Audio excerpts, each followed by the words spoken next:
This video is sponsored by Skillshare. The first 1,000 people to go to skl.sh/polyphonic0820 will get 2 months of learning absolutely free.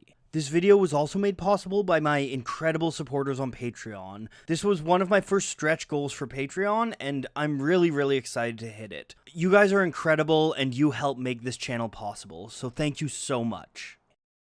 I don't remember the first time that I heard Hotel California. Honestly, I doubt that a lot of us do. For those who were born after its 1977 release, Hotel California has become a kind of cultural pillar. It's always been there in movies, on music lists, getting regular circulation on classic rock radio stations. But more important than that, it's been talked about. Since before there were video essays and Reddit threads, since before there was Genius and music forums, people have theorized as to the true meaning of the song. And today I'm here to tell you definitively what the true meaning of Hotel California is. Let's take a closer look.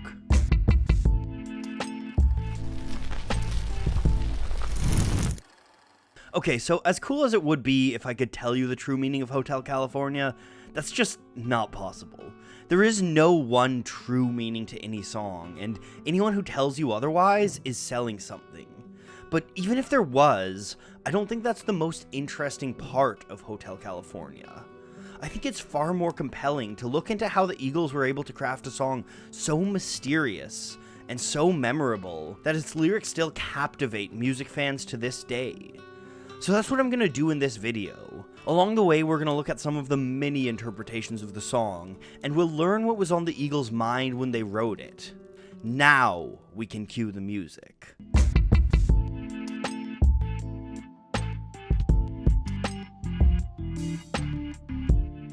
Hotel California started its life in a Malibu beach house. Don Felder had rented the place for the summer and sat in the bedroom with a 12-string guitar one July afternoon. He developed a handful of melodies and put them to tape with a 4-track recorder. One of these melodies was an eerie piece made from descending arpeggios. When Felder handed his tapes over to Don Henley, it was this descending riff that caught his bandmate's ear. Henley was driving through California at night, and the music's dark, creeping sounds seemed to provide a perfect soundtrack. Most of the Eagles were still relatively new to California at the time, including Henley himself. In an interview with Team Rock, he said that he and his bandmates viewed Beverly Hills as a mythical place. It was a place full of hope and dreams, where miracles could and did happen, but it was also a hollow place, full of excess. Using Felder's riff, Henley and fellow lyricist Glenn Frey began to pen lyrics explaining their feelings about California. But the lyrics weren't only inspired by their own experiences, they were also drawing on the world of literature. The atmosphere of Hotel California was inspired by The Magus, a 1965 novel by John Fowles. That book follows the story of Nicholas Urfi, a young teacher who travels to the island of Phraxos in Greece. While there, he meets a rich recluse named Maurice Conchus. Unbeknownst to Nicholas, Conchus runs him through an elaborate series of psychological experiments, shifting the world around him until he loses any sense of reality. This surreal unreality resonated with Henley and Frey, who saw parallels between Fowles' protagonist and their own experience in California. So they set out to make lyrics that would create that sense of unease. In an interview with Cameron Crowe, Frey explained, "We take this guy and make him like a character in The Magus, where every time he walks through a door, there's a new version of reality. We wanted to write a song just like it was a movie." In that same interview, Frey said the band were trying to make the lyrics cinematic, mentioning the Twilight Zone as another influence. We see this cinematic lyricism in the opening verse. It's a sensual song describing the smell and feel of the air, and it puts the listener in the same headspace as the main character, entering into a strange and unknown world. On a dark desert highway, cool wind in my hair, warm smell of colitas rising up through the air.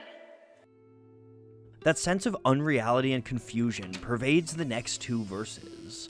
Our main character flashes through a series of rooms, peering in on strange scenes and having eerie conversations. In between, we're treated to a bright, cheery chorus that serves as a sharp contradiction to the atmosphere of the verses. Welcome to the Hotel California. Such a lovely place, such a lovely place, such a lovely face. When we look at this through the context of the Eagles' California experience, a clear meaning emerges. There's a bright image of California, home to Hollywood and the music industry. It's a world of beautiful people and beautiful beaches, of huge concerts and huge houses. It's a world that so many people aspire to, a world that seems idyllic from the outside. In the first verse, our hero enters the world, but already he gets a sense of its risks. And I was thinking to myself, this could be heaven, this could be hell. In the second verse, we get to see the glamour of California with the wealth and parties, but there's also something lost when the hero asks for wine. So I called up the captain, please bring me my wine. He said, we haven't had that spirit here since 1969. For many, this line represented the shift in the music industry. Through the 1960s, rock and roll felt like it was part of a revolution. The psychedelic movement was filled with utopian optimism and an authentic belief in finding a better way to live. But as the decade turned, the music industry grew jaded and cynical. It turned out that the promise of revolution was easy to sell, and the music industry turned into a living experiment in cutthroat capitalism. Meanwhile, the mind-expanding psychedelics gave way to newer, heavier drugs.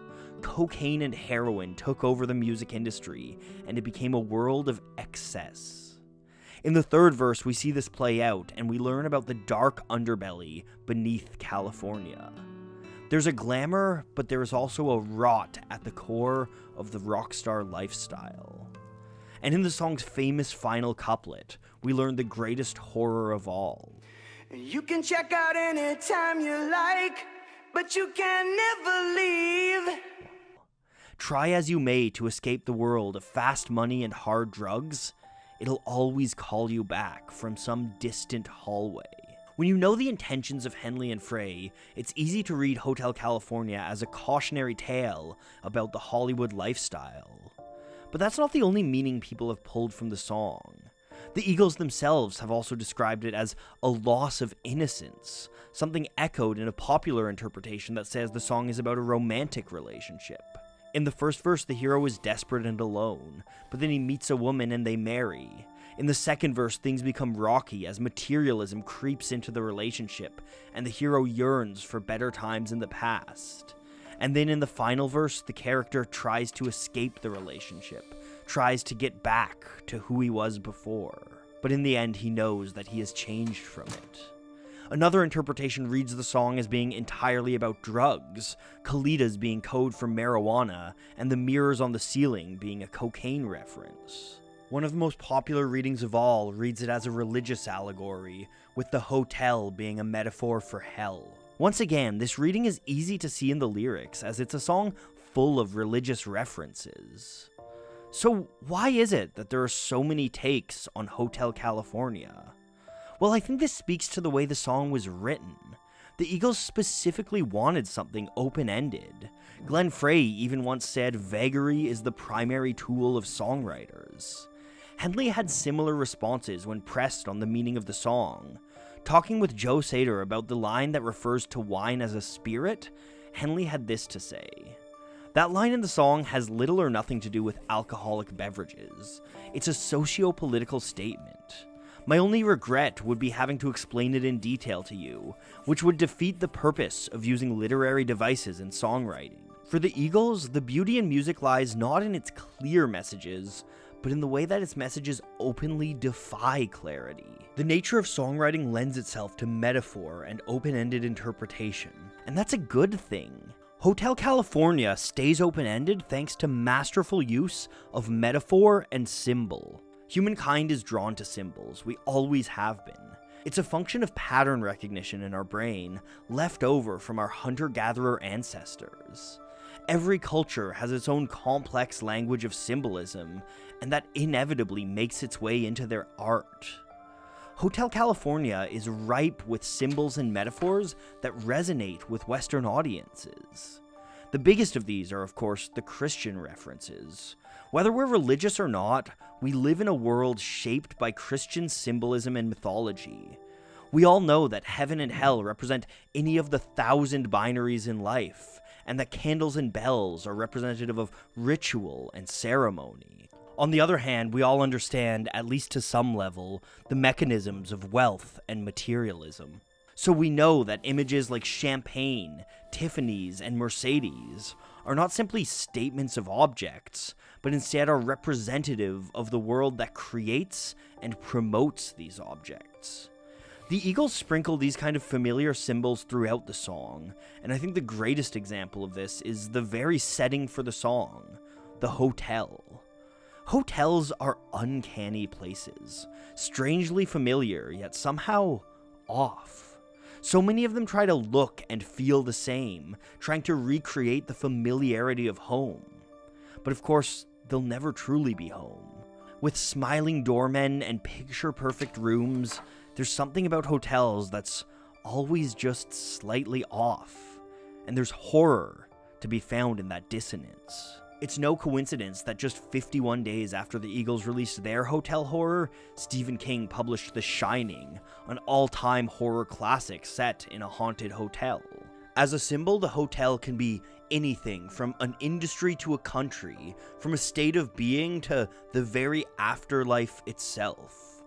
For the Eagles, it allowed them to describe their personal experiences, and for the audiences, it became a blank canvas to project our own meaning onto. It can be about the excesses of California, but that's not all it has to be. It can be about the temptation of sin, it can be about the troubles of navigating a relationship, and it can be about the dark shadows lurking behind any number of bright facades in all of our lives. The lyrics of Hotel California are nothing short of a masterpiece.